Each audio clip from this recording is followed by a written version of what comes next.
सुग्रीव जी, जाम्बवान जी, बड़े बड़े अधिपतियों ने भगवान श्री राम से कहा कि प्रभु एक बार और रावण को अवसर दिया जाए, कोई समर्थ दूत भेजा जाए और वो आपका संदेश सुना दे कि आखिरी बात है, सिया जी को वापस कर दो, शरण में आ जाओ, नहीं तो आप नहीं, आगे युद्ध प्रारंभ हो जाएगा। भगवान श्री राम जी ने कहा बहुत अच्छी बात है, किसको भेजा जाए? जाम्बवान सुग्रीव जी ने विचार किया, रावण की सभा में जाना। उनका बहुत विवेकवान और महान बलशाली श्री अंगद जी हैं, युवराज अंगद को भेजा जाए। अंगद जी बहुत प्रसन्न हुए। भगवान श्री राम ने पास बुलाकर स्पर्श किया और कहा, वही करना जिससे हमारा कार्य हो और उसका कल्याण हो। तो अंगद जी ने कहा, प्रभु आप तो स्वयं सिद्ध कार्य हैं, आपका कौन कार्य करेगा? नाथ, पर आपकी आज्ञा है तो सेवक आज्ञा पर तत्पर है। अंगद जी को ऐसा महसूस हुआ मानो पूरे विश्व का बल अंगद जी में आ गया। विश्वात्मा भगवान है, अपार बल, ऐसा अनुभव हो रहा है अंगद जी को। चरणों में वंदना की और प्रभु के प्रताप का स्मरण किया और जैसे मतवाला गजराज चलता है, लंका के समीप ही है, समुद्र पार हो चुके हैं, रणबांकुरे बालपुत्र युवराज अंगद गजराज की तरह चल रहे हैं, सिंहवत। लंका में जे भी प्रवेश के हाहाकार मच गया, वही बानर आ गया जिसने लंका जलाई थी, क्योंकि अंगद जी रावण का पुत्र अपने निशाचर साथियों के साथ खेल रहा था, देखा तो अंगद जी से बातचीत करने लगा, कौन हो, कैसे प्रवेश कर रहे हो? अंगद जी ने कोई बातचीत नहीं की, चल रास्ते से हट जा। तो अभिमानी का पुत्र है तो उसने अंगद जी पर लात प्रहार करने की कोशिश की, पकड़ के लात उसकी 2-4 बार घुमाया, पटक दिया, मर गया। रावण का पहली शुरुआत यहां से। जे भी रावण का पुत्र मरा तो जितने भट्ट थे भागे, हल्ला मचाते जा रहे, भागो, ये वही बानर है जिसने अक्षय कुमार को मारा था, जिसने लंका जलाई थी। पहली बार आया तो सब हाहाकार मच गया, अब दोबारा आया है तो क्या करेगा? सब भाग पड़े। जाकर के सभा में पुकारा, वही आ गया जिसने लंका जलाई थी, अक्षय कुमार को मारा था। आते ही सबसे पहले रावण के पुत्र का वध किया है। रावण के पुत्र की मृत्यु, नगर में हाहाकार मच गया, सब माथा पकड़ के बैठ गए, क्योंकि पीछे भोग चुके हैं ना हनुमान जी की लीला में। सब हाहाकार करने लगे कि अब ये रावण सर्वनाश कराएगा, मान जाता तो कम से कम प्राण बच जाए। सब भयभीत हो गए, हे विधाता अब क्या होगा? सब रो रहे हैं घरों में बैठे, क्योंकि सब देख चुके हैं ना हनुमान जी का प्रताप। जिस गली से जा रहे हैं बिना पूछे, सब ऐसे करते हो, ऐसे बता, सब आका दरवाजा उधर है, किसी को मारने की जरूरत नहीं है, पहले ही सब, ये रास्ता है दरबार के लिए। दरबार के प्रथम द्वार पर अंगद जी खड़े हुए। गयऊ सभा दरबार तब सुमिरि राम पद कंज, सिंह ठवनी इत उत चितव, धीर वीर बल पुंज। भगवान श्री राम के पावन चरणों का स्मरण करते हुए रावण की सभा के प्रथम द्वार पर, और जैसे सिंह शिकार को तकता है, ऐसे बिल्कुल सावधान है, क्योंकि शत्रु की सभा बलवान शत्रु है, तो सिंहवत आसपास चारों तरफ चितवन, कोई हरकत तो नहीं कर रहा। तुरंत एक राक्षस गया और रावण को समाचार दिया कि आते ही एक पुत्र का हनन आपके हो गया और बानर आया है, लगता है वही बानर है जो पहले आया हुआ था। रावण ने कहा, बुलाओ इस बंदर को, देखते हैं। दूत दौड़े, अंगद जी ने दूर से चलो, सब दूर निशाचर चलो। मत गजरात सिंहवत दृष्टि सभा में प्रवेश किया। सभा में अंगद जी देख रहे मानो काजलों के पहाड़ की भीड़ लगी हो, ऐसे निशाचर हैं, बलवान काले एकदम। भुजाएं सबकी ऐसी दिखाई दे जैसे मोटे मोटे पेड़ों की जड़ें होती हैं, ऐसे मोटी मोटी। रोमावली ऐसे जैसे कुश होते हैं ना, ऐसे रोमावली।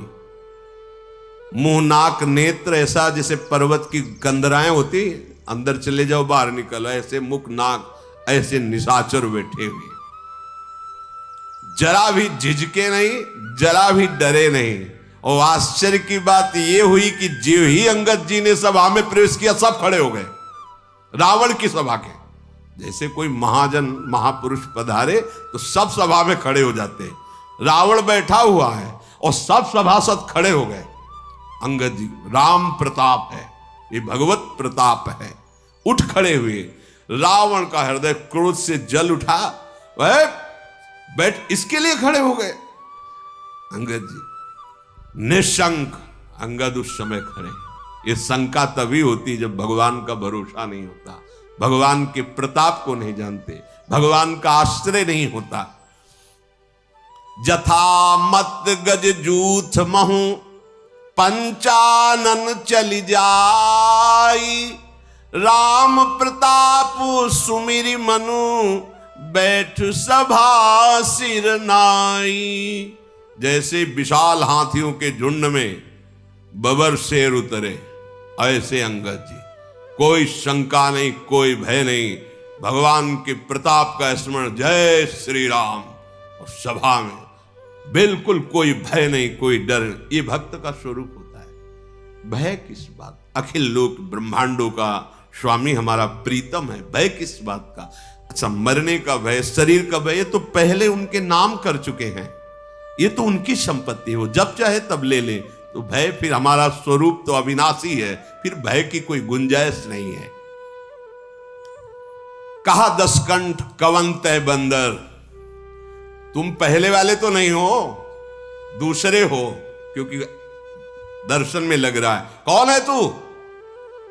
तो अंगद ने कहा है, दशग्रीव, मैं भगवान श्री राम का एक छोटा सा दूत हूं। अगर पूरा परिचय जानना चाहते हो तो तुम्हें हमारे पिता का बहुत बढ़िया परिचय है। 6 महीना कांख में रहे हो उनकी, बालीपुत्र। मैं अंगद हूं और मेरे पिता 6 महीना ऐसे रावण को दबाए हुए संध्या वंदन करते रहे। तुम्हारी भलाई के लिए आया हूं। तुम उत्तम कुल में पैदा हुए हो, पुलस्त ऋषि के पौत्र हो, भगवान शंकर जी की आराधना की है, ब्रह्मा जी की आराधना की है। पहले भगवान शंकर की आराधना नहीं करता था। एक बार पुष्पक विमान लेकर के जा रहा था तो कैलाश के ऊपर से कोई भी विमान नहीं निकल सकता। नंदिकेश्वर जी प्रकट हुए और गए, घुमा के ले जाओ, ये भगवान शिव का वास स्थान कैलाश पर्वत है, इसके ऊपर से कोई विमान नहीं जाता। अच्छा, ऊपर से नहीं जा सकता, हटा तो सकते हैं। विमान से उतरा, पूरे कैलाश को ऐसे उठाया। नंदकिशोर आश्चर्यचकित हो गए, बोले इधर से हमारा विमान तो हटेगा नहीं, कैलाश आगे उसी को हटा के साइड में कर देते, फिर निकल जाते हैं। इतना अभिमानी कि उतरा, पूरे कैलाश को उठा लिया। भगवान शिव मुस्कुराए। नंदकिशोर ने कहा, प्रभु ये तो बहुत अभिमानी है। ऐसे चरण का अंगूठा रखा, जेब ही रखा तो दब गया। अब जब दबा तो उसे लगा कि अब तो मरी जाएंगे अगर भगवान शंकर कृपा नहीं। अद्भुत तांडव, जो तांडव स्तोत्र है, जटाटवी गलत ज्वल प्रवाह पा, ये विद्वान तो था। उस दिन से इसने अनन्य भक्ति भगवान शिव की शुरू कर दी। ब्रह्मा जी से तो पहले ही वरदान प्राप्त किया था। तो अंगद जी कह रहे, तुम भगवान शिव के भी भक्त हो और ब्रह्मा जी के द्वारा तुमने वरदान प्राप्त किया है, तुम्हारा यश है, बड़े लोकपाल राजाओं को तुमने अधीन किया है। बस एक भयंकर गलती कर दी। तुम जगत जननी सिया जी का हरण करके लाए हो, अब मैं तुम्हें हित की सलाह आखिरी बार दे रहा हूं, उसके अनुसार चलो। प्रभु श्री राम जी ऐसे करुणामय है, चाहे जितना कोई अपराध किया हो, अगर शरण में चला जाए तो उसे क्षमा कर देते हैं। तुम ऐसा करो, उपाय बता रहे हैं। दांतों में तिनका दबाओ, गले में कुल्हाड़ी डालो ऐसे, और कुटुंबियों सहित, अपनी स्त्रियों सहित, अब पहले तो तुम जाकर के जानकी जी को अब नहीं, अब तो दांतों तले तिनका दबाओ, गले में कुल्हाड़ी डालो, और अपने जो बड़े बड़े यूथपति हैं और अपनी स्त्रियों सहित और जानकी जी को आगे करो, तो तुम्हारी प्राण रक्षा हो जाएगी। भय छोड़ो, मैं साथ रहूंगा, कोई तुम्हें भय नहीं रहेगा। हमारे प्रभु प्रणत पाल है, उनका एक प्रण है कि जो शरण में आ जाए, कोई भी हो, कैसा भी हो, उसे स्वीकार कर लेते हैं। आप बस जाकर के बोलना, हे श्री राम मेरी रक्षा करो, रक्षा करो, रक्षा करो। प्रभु उसी समय तुम्हारे सारे अपराध क्षमा कर देंगे, तुम्हें निर्भय कर देंगे। रावण बोला, अरे बंदर संभाल के बोल, मैं राम से क्षमा मांगूंगा? तूने समझा नहीं, तूने मुझे जाना नहीं। अंगद से कह रहा, मुझे जान। अहंकार बस यही बड़ा विचित्र रोग है कि ये किसी की समझता नहीं।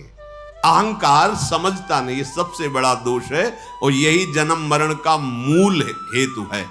संस्कृति मूल शूल प्रद नाना, सकल शोकदायक अभिमाना। अभिमान को पसंद नहीं किसी की बात, उसके मन में जो आएगी वही करेगा। तूने मुझे कहा मित्र, किस नाते से तू मित्र लगता है मेरा? कौन सा राज्य है, कितना बड़ा तू बलवान है, मेरा रावण का मित्र? अंगद ने कहा, फिर मैं बता रहा हूं, मैं बाली का पुत्र हूं, जिसके आगे घुटने टेक कर तुमने मित्रता स्वीकार की थी, तब उन्होंने छोड़ा था। अंगद का वचन सुनते ही रावण के चेहरे में पसीना आ गया, क्योंकि वो ध्यान आ गया ना बाली का। ये बार बार कह रहा था, हमसे युद्ध करो, हम विश्व विजय कर रहे हैं।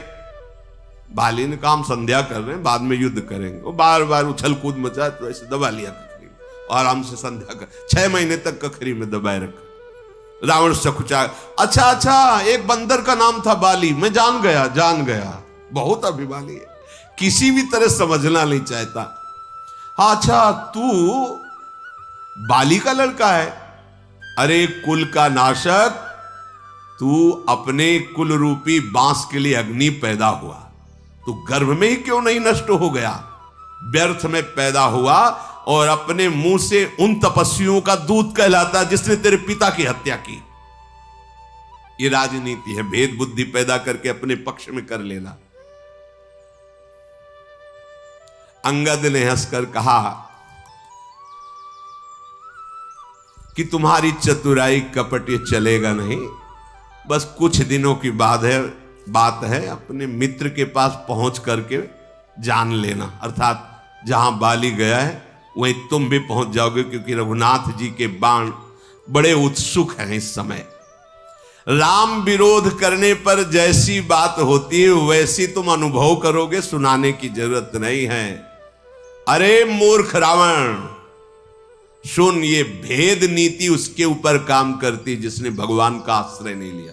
भेद नीति बड़ी काम करती है, हम तो देखते हैं ना भेद नीति का प्रयोग बड़ा। अगर अपनी बुद्धि को संभाला नहीं तो माया भेद नीति के द्वारा परमार्थ से आपको नष्ट कर देगी। भेद नीति पर उस पर प्रभाव पड़ता है जिसने अपने हृदय को भगवान के चरणों में समर्पित नहीं किया। अच्छा, तो तुमने हमें कुल का नाश करने वाला कहा, तो तुम अपने कुल के रक्षक हो? अरे अंधे भी ऐसी बात नहीं कहेंगे, तुम्हें दिखाई नहीं दे रहा है? तुम्हारे तो 20 नेत्र और 20 कान है, तुम्हें नहीं दिखाई दे रहा कि तुम कुल घातक हो कि हम कुल घातक हैं? ब्रह्मा, शिव, देवता, मुनि समुदाय सब जिनके चरणों का आश्रय लेकर भजन करते हैं, मैं उनका दूत हूं, तो मैंने कुल डुबो दिया। और तू उनकी प्रिया का हरण करके लाया है, और जब से लाया है तब से तेरे कुल में अमंगल ही अमंगल हो रहा है। तू अपने कुल को बढ़ाने वाला बन गया। अंगद की कठोर बात सुनकर रावण की आंखों में मानो आग पैदा हो गई। ऐसा क्रोध, अरे दुष्ट, मैं तेरे सब कठोर वचन इसलिए सह रहा हूं कि मैं नीति को जानता हूं कि दूत को मारना नहीं चाहिए, इसलिए तुझे नहीं मार रहा हूं। अंगद ने कहा, तुम्हारी नीति भी हमने बहुत सुनी है, बड़े तुम धर्मशील हो, पराई स्त्री के ऊपर गंदी दृष्टि रखने वाले, अपहरण करने वाले, तू कहता है नीति को मैं जानता हूं। पूरी सभा उसकी बैठी हो, भारी सभा में उसका ऐसे कठोर वचनों से अपमान। दूत की रक्षा करने की बात तो आंखों से देख ली, धर्म के व्रत को धारण करने की डींग मारने वाले तू डूब कर क्यों नहीं मर जाता? अपने मुंह से अपनी बड़ाई कर रहा है, तुझे शर्म नहीं आती? नाक कान रहित बहन को देखा तो तुमने धर्म विचार करके ही तो क्षमा किया। बड़े क्षमावान हो तुम, तुम्हारी धर्मशीलता बड़ी जगजाहिर है। मैं भी बड़ा भाग्यवान हूं जो तुम्हारे जैसे धर्मात्मा का दर्शन पा रहा हूं। अंगद जी ने ऐसा कह करके बहुत हंसी उड़ाई। रावण ने कहा, तू मूर्ख बंदर बक बक कर रहा है, तू मेरी भुजाओं को नहीं देख रहा है? अरे लोकपाल भी डरते मेरी भुजाओं को देख करके। तूने सुना होगा, आकाश रूपी तालाब में मेरी भुजाओं रूपी कमलों पर बसकर शिव जी सहित कैलाश हंस के समान शोभा पाया था। 20 बार कैलाश पर्वत को इन भुजाओं से उठाया है। अंगद सुन, तेरी सेना में बता कौन ऐसा सुभट है जो मेरी इन भुजाओं से भिड़ सके? है कौन उसमें जो मेरे से युद्ध कर सके? और तुम और सुग्रीव कोई वीर हो क्या हमारे सामने? और आप विभीषण डरपोक, वो हमारे सामने खड़ा होगा। और जांबवान बुढ़ापे को झेल नहीं पा रहा है, इतनी बुढ़ापा अवस्था है। अब लड़ाई में है कौन तुम्हारे पक्ष में जो हमारे सामने खड़ा हो सके? अच्छा, जिन्होंने पुल बनाया नल नील, शिल्पी है, कोई योद्धा है? हां, एक बानर बहुत बड़ा योद्धा है जो पहले आया था लंका में। मानता हूं कि वो योद्धा है, क्योंकि एक ही से मुलाकात अभी हुई है, उसको तो मानता हूं कि योद्धा है। अंगद ने कहा, राक्षस राज, सच्ची बात मानते हो कि वो योद्धा है? अरे वो जब से नगर जला के गया है, जिसे तुम जगत विजयी योद्धा कह रहे हो, वो हमारे यहां का सबसे छोटा बानर है। अब अंगद जब वो अपनी डींग हाँक रहा है तो उसके अहंकार का दमन करने के लिए बोले, हमारे यहां सबसे छोटा सेना का बानर है जिसे तुम जगत विजयी योद्धा कह रहे हो। और सही बात, तुम उसे मानते हो योद्धा? रावण, तुमने जिसे योद्धा कह के सराया, वो सुग्रीव का एक छोटा सा दूत है, चलने में बहुत। जब से खबर लेने के लिए भेजा गया था तो बिना आज्ञा के उसने नगर जला दिया था। आज भी वो सकुच में है कि कैसे भगवान के सामने जाऊं। उनकी आज्ञा का उल्लंघन हुआ, क्योंकि भेजा गया था खबर के लिए, तुम्हारे पुत्र को मार डाला, लंका जला दी, तो वो आज भी सकुच में है और हमारे यहां का सबसे छोटा योद्धा है। रावण, तुम सब सत्य कहते हो, मुझे सुनकर कुछ भी क्रोध नहीं आ रहा। सचमुच हमारी सेना में एक भी ऐसा नहीं है जो तेरे से लड़ने में शोभा पावे। प्रीति और बैर तो बराबरी वालों से करना चाहिए। यहां तो ऐसा है जैसे सिंह और मेढक, तुम सब निशाचर मेढक हो और राम सेना सब सिंह है। भला सही बात कहते हो, जोड़ नहीं है, तुम्हारे जोड़ नहीं। जैसे सिंह और मेढक का, ऐसे तुम सब मेढक हो। यद्यपि तुम्हें मारने में हमारे प्रभु श्री राम की लघुता है, पर तूने बड़ा दोष किया है। रावण, प्रभु का क्रोध तेरे को भस्म कर देगा। मेरी बात मान ले, प्रभु की शरण में हो जा। अंगद जैसे बार बार ऐसे वचन बोल रहे हैं।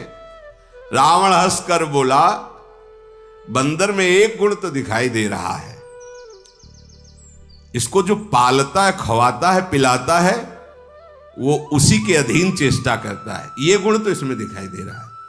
इसको जो बंदर को जो पाले, खवावे, पिला, उसके अनुकूल चलता है, उसके अधीन चलता है। ये तेरे में तो गुण दिखाई दे रहा है कि तू अपने स्वामी के अनुकूल है। बंदर जो अपने मालिक के लिए लाज छोड़कर जहां तहां नाचता है और नाच कूद कर लोगों को रिझाकर अपने मालिक का पोषण करता है। हाँ, ये तेरे में है। अंगद, तेरी जाति जो बंदर है, स्वामी भक्त है, तू अपने मालिक के जितने भी गुण गा रहा है, तो समझदार लोग बंदर के द्वारा मालिक का किया हुआ आदर स्वीकार नहीं करते। हम समझदार जन हैं, तेरी जली कटी बातों को सुनकर उस पर ध्यान नहीं देते, नाराज नहीं होते। अंगद ने कहा, बड़े गुण ग्राहक हो। हनुमान जी ने सुनाया था तुम्हारे गुण ग्राहक की बात।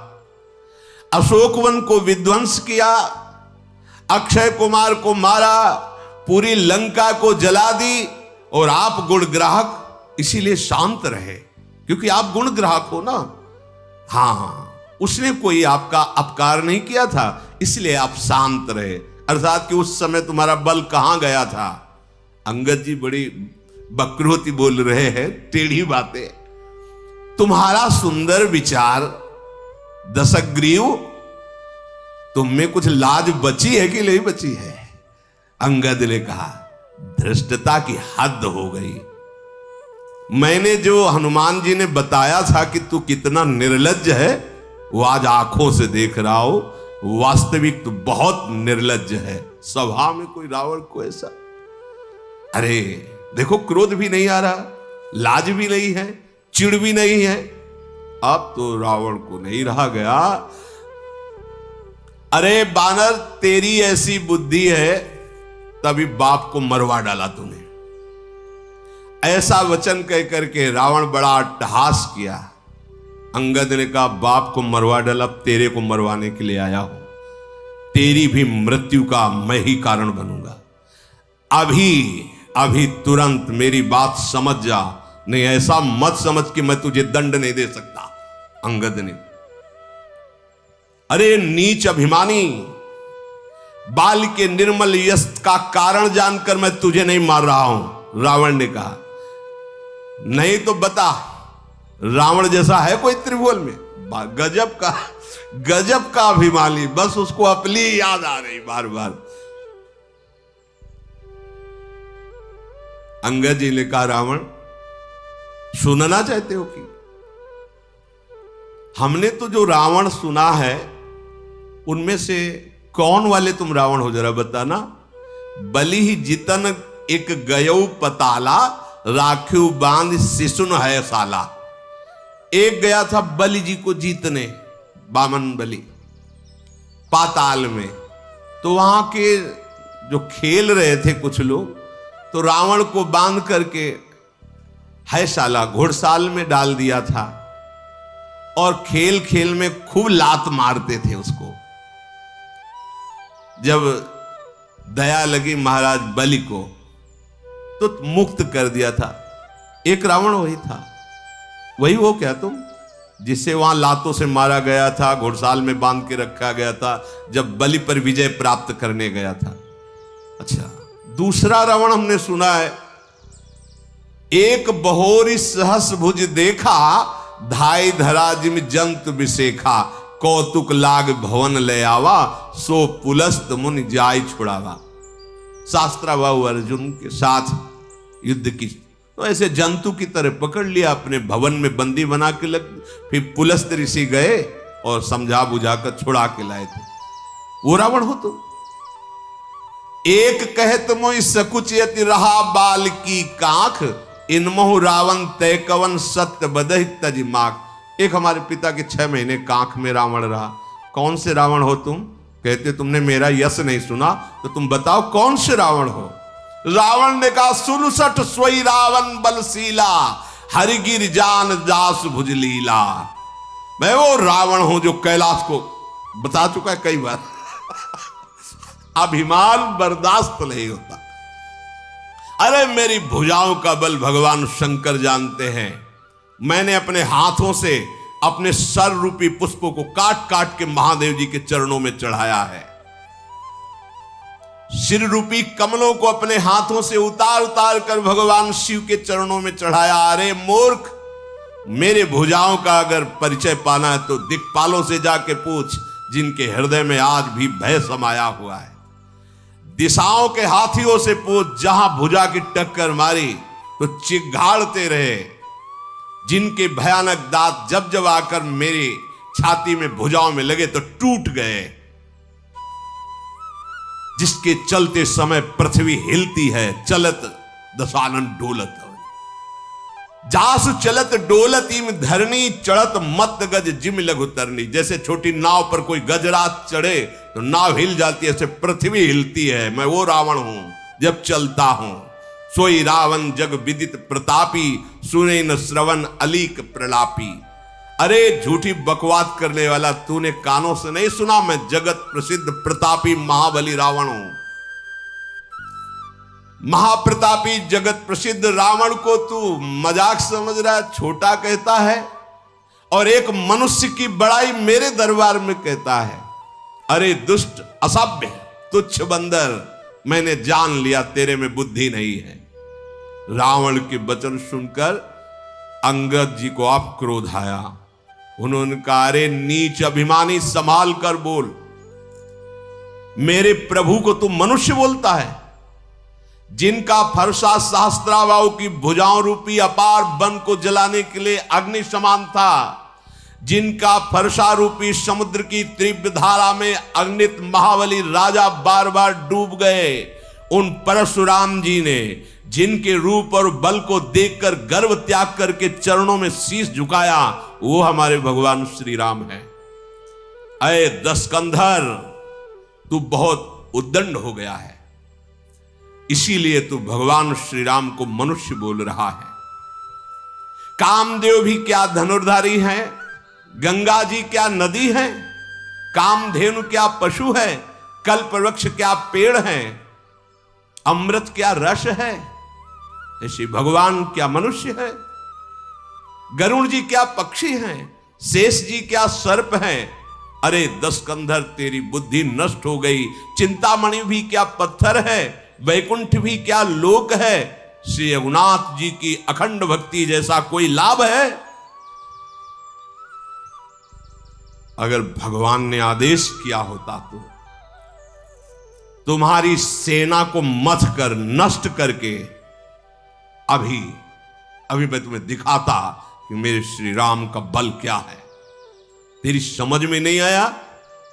अक्षय कुमार को मारा, पूरी लंका जला दी, अशोक वाटिका उजाड़ दी, तूने बंदर समझता है?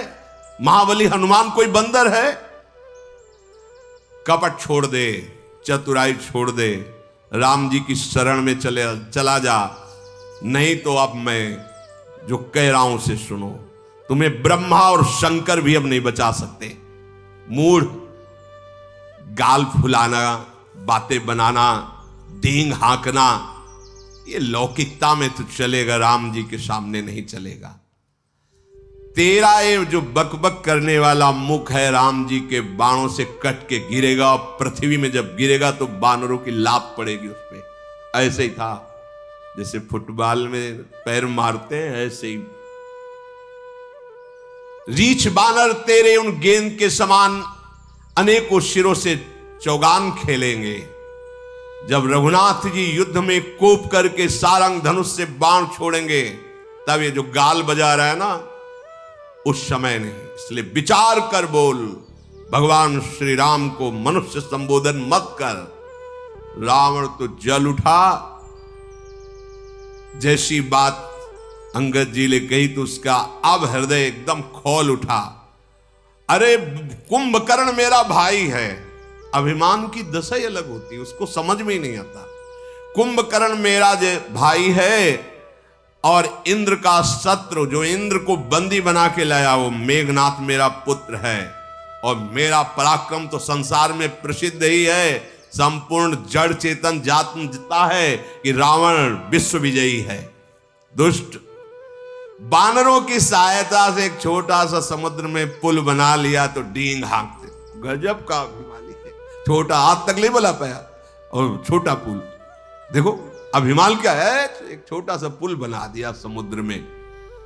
समुद्र को तो एक छोटे छोटे पक्षी लांघ जाते हैं, उड़ जाते हैं, महावीर हो जाते हैं क्या? रावण कह रहा है।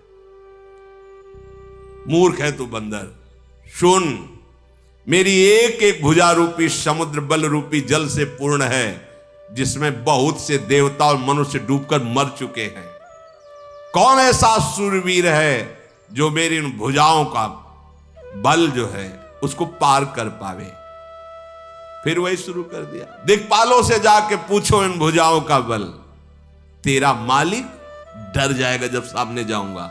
रावण कहे, तूने जिसकी बड़ी बड़ी बातें गुण गाथा की है वो कोई मेरे सामने लड़ने लिए योद्धा है? अच्छा, तू अपने मालिक को बड़ा वीर समझ रहा है तो कमजोर समझ, क्योंकि बार बार दूत भेजना ये बलवानों का लक्षण नहीं होता। रावण कह रहा है, देख मेरी बात मान, अपने स्वामी को समझा दे, जाके वापस हो जा, मेरी भुजाओं को देख, ये कैलाश को उठाने वाली। फिर बोला, भगवान शंकर साक्षी, मैं झूठ नहीं बोल रहा हूं, कई बार कैलाश उठाया है, उन्हीं के बल से उठाया है। अभिमानी पुरुष जैसे कभी कुछ तो 1000 बार कहेगा कि तुम्हें क्या पता, वृंदावन जाते 200 साधुओं को भोजन पान अरे संत बोले कि ऐसा भोजन तुमने कभी पाया ही नहीं। अगर कहीं सुकृत बन गया, कोई भगवत आराधना बन गई तो विश्व में क्या करें, नहीं तो पैसा देके टीवी में चलवा दें। अभिमान पोषण की वृत्ति यही हमें जन्म मरण का हेतु करती है। करो पर भगवत प्रसन्नता के लिए करो, नहीं तो यह अभिमान ये चुप नहीं रहने देगा। जहां अभिमान होता है वहां बार बार अपनी प्रशंसा, वो अभिमान का स्वरूप, उसको सुख मिलता है अभिमान को। रावण ने भगवान शिव की ही बल से कैलाश को उठा लिया तो बार बार वो अंगद जी से कह, देखो भुजाएं, हमने कैलाश उठाया है, भगवान शंकर साक्षी है, मैं झूठ नहीं बोल रहा। ऐसा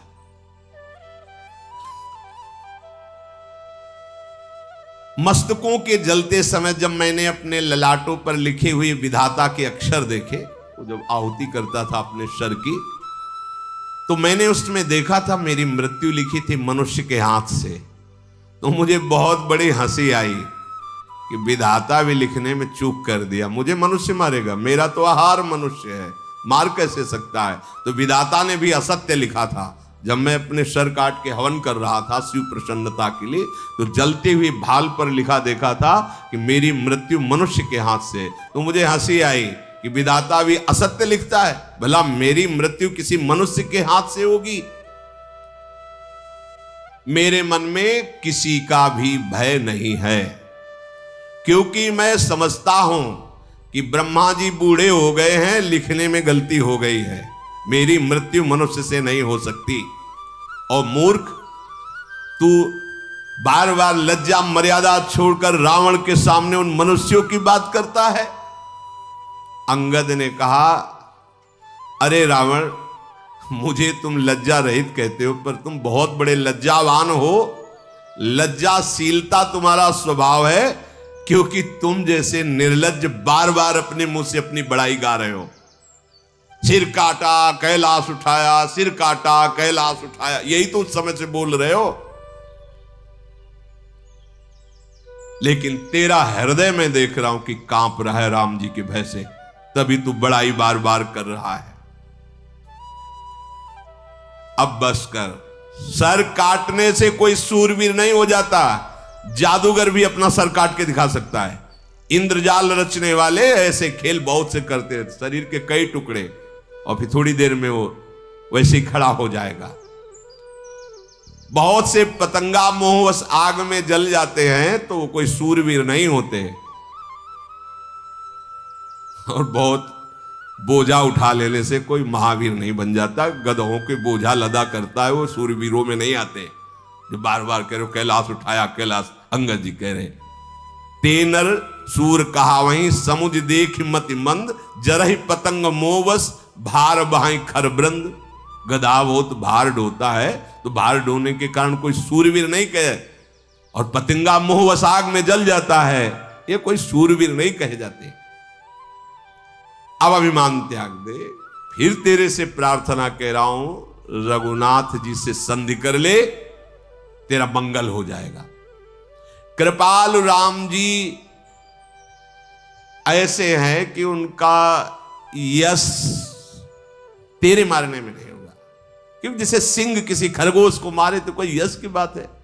अरे अनंत बलशाली प्रभु श्री राम तुझ जैसे नीच पुरुष को मारेंगे? मूर्ख, मेरे वचन मान ले और ये मत कहे कि कमजोर आदमी दूत भेजता है। मैं कठोर वचन केवल प्रभु की आज्ञा के कारण, नहीं तो जानता है थप्पड़ से तेरे मुंह तोड़कर अभी सिया जी को ले जाता। अंगद जी ने बहुत बात कही।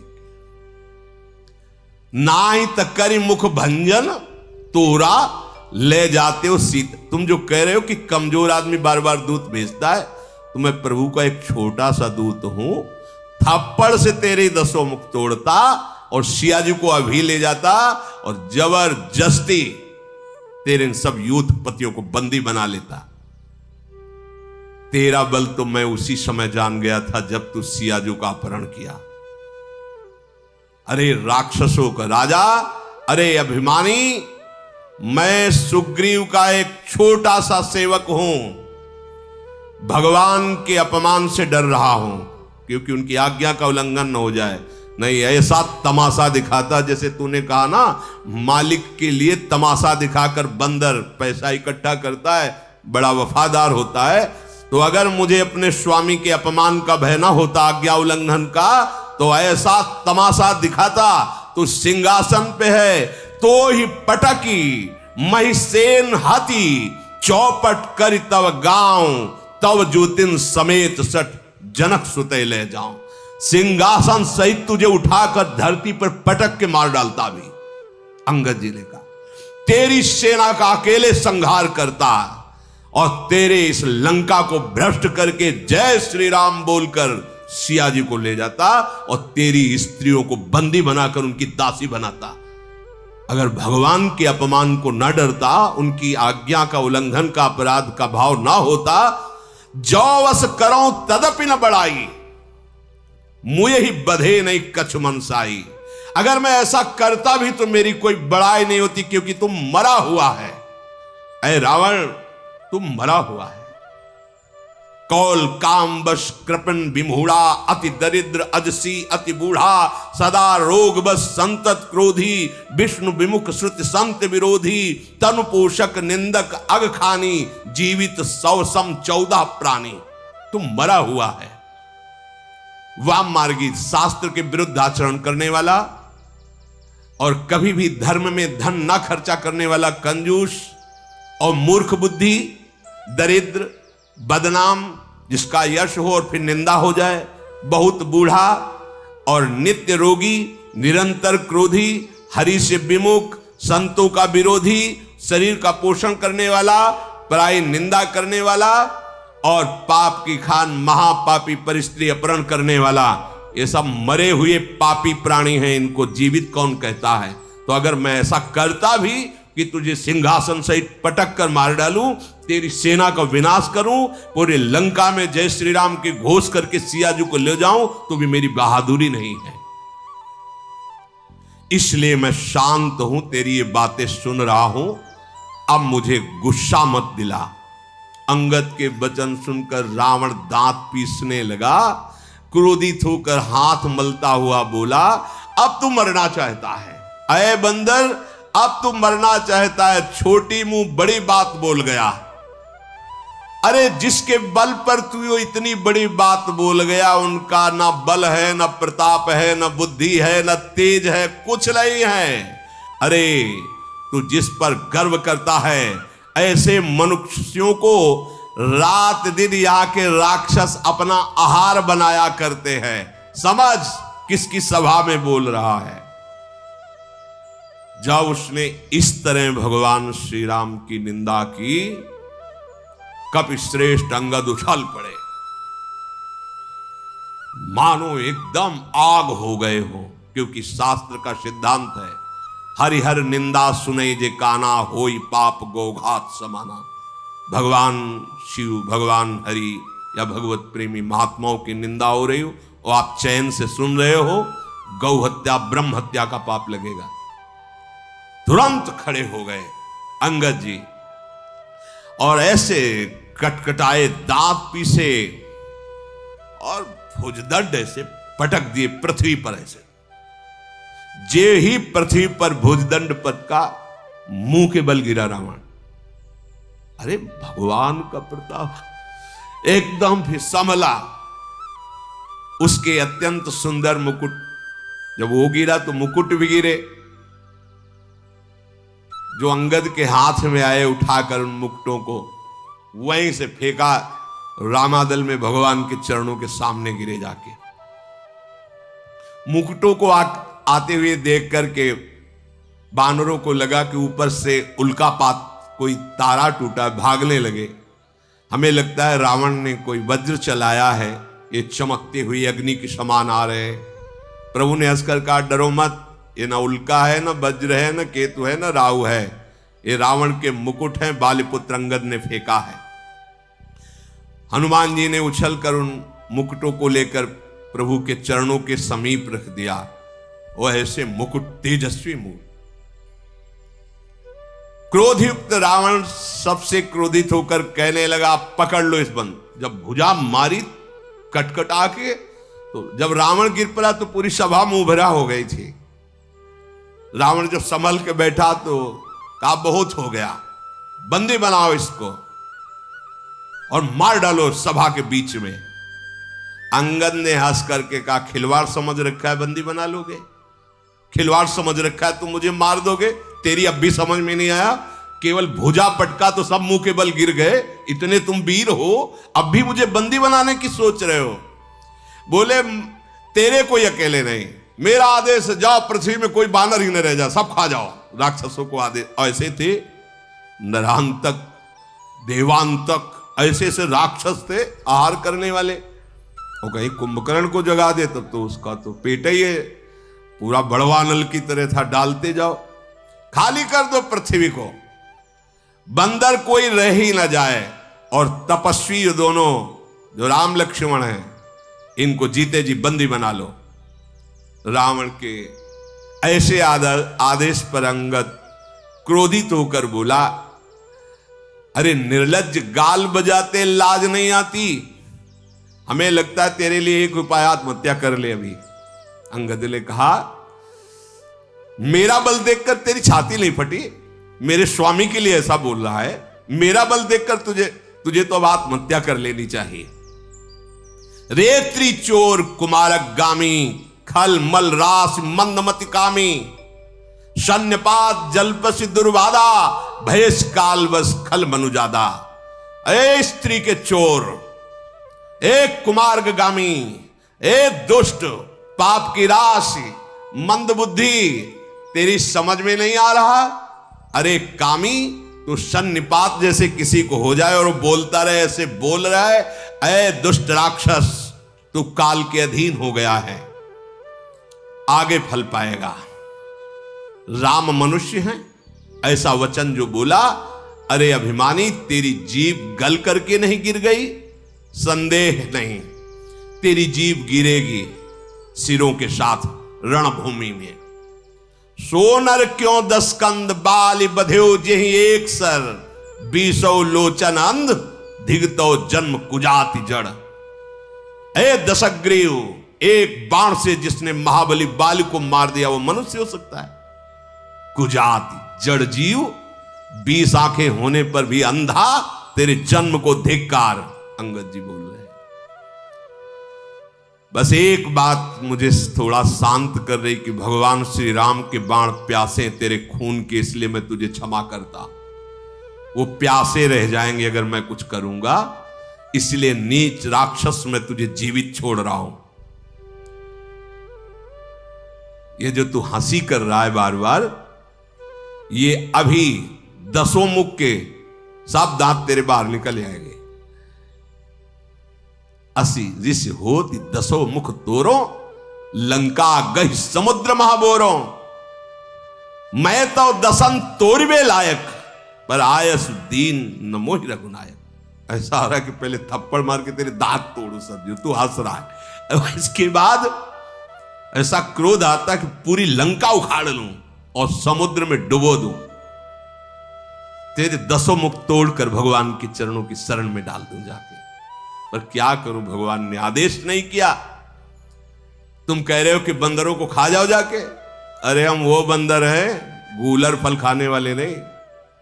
तुम जैसे निशाचर हमारे लिए गूलर हो, गूलर। कीड़े मकुड़े की तरह तुम हमें दिखाई दे रहे हो। राम प्रताप ऐसा ही होता है, ऐसा ही होता है। सुरपति नरपति लोकपति जिनके भावे घास, राम प्रताप, हरि प्रताप। तुझ जैसे कीड़े मकोड़ों को मसलने के लिए हमको देर नहीं लगती, पर श्री राम कृपालु ने आज्ञा नहीं करी है। बस अंगद की बात सुनकर रावण बोला, अरे मूर्ख, झूठ बोलने के लिए किसी विद्यालय में सीखा है क्या तूने? बाली ने तो कभी ऐसा झूठ नहीं बोला। जान पड़ता है तू तपस्वियों से मिलकर झूठा बोलना सीख गया है, लबार हो गया है। अंगद ने कहा कि यदि तेरी 10 जीभें उखाड़ करके और तुझे रौंदू नहीं तो मैं रामचंद्र जी का दास न कहलाऊं। तो अब क्या कहूं, प्रभु ने आज्ञा नहीं करी थी। और अंगद जी क्रोधित होकर बार बार हाथ मीस रहे और कहा कि देखना चाहता मेरे स्वामी का प्रताप, देख अपनी सभा को तू कह रहा, जा पृथ्वी बंदरों से हीन कर दे। मैं एक दूत हूं, आज मैं अपना पैर इस सभा में जमाता हूं। तुझे गर्व है अपने सभापतियों, अपने वीरों पर, तो कोई मेरा पैर उठा दे। ये बड़ी जोर की बात, भगवान का भरोसा इतना प्रबल। राम प्रताप, छोटा सा सांप का बच्चा गरुड़ को खा जाएगा, रुई बड़वानल को भस्म कर देगी, ब्रह्मा को मच्छर, मच्छर को ब्रह्मा, जो चेतन का जड़ करें जड़ करे चैतन्य। समुझ राम प्रताप कपि कोपा, सभा माजपन करि पद रूपा। जय श्री राम। उठा दे वीर अगर तेरी सभा में कोई हो, जो मम चरण सकत सठ टारी, फिर है राम सीता में हारी। अब इस समय अंगद अंगद नहीं है, इस समय राम प्रताप बोल रहा है, सीधे राम प्रताप। देखो ना, जो मम चरण सकट सठ टारी, फिर है राम और सीता में, ये मतलब तदात्म स्थिति, भगवदाकार वृत्ति। मैं सीता को हार जाऊंगा, मैं सीता को हार जाऊंगा। देखो ये अधिकार कैसे प्राप्त। अब अंगद नहीं है, अब राम प्रताप छाया हुआ है।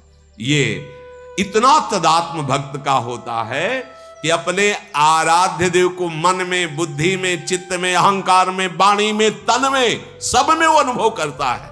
इस समय राम प्रताप है।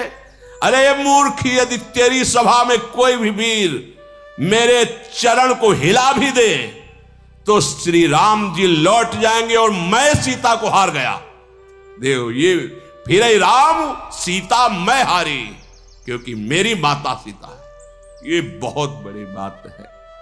भगवान में जब तन्मयता होती है तो भगवान कितने अपने लगते हैं, कितना ये कोई सहृदय, समर्पित हृदय, तन्मय हृदय, वही ये जान सकता है। धन्य है अंगद जी की ऐसी स्थिति। फिर ही राम, ये कौन बोल सकता है? कौन बोल, जरा विचार। अपने स्वामी के लिए वापस लौट जाएंगे। सिया जी को मैं हार जाऊंगा यदि कोई मेरे चरण हिला भी दे। ये भगवान का अद्भुत तन्मयता स्वरूप अंगद का अद्भुत बल, पूरा फाइनल बोल रहे, बहुत बड़ी बात। राम जी वापस चले जाएंगे, सीता जी को मैं हार जाऊंगा यदि मेरे चरण हिलाए। सभा में आश्चर्य। श्री राधा वल्लभ लाल की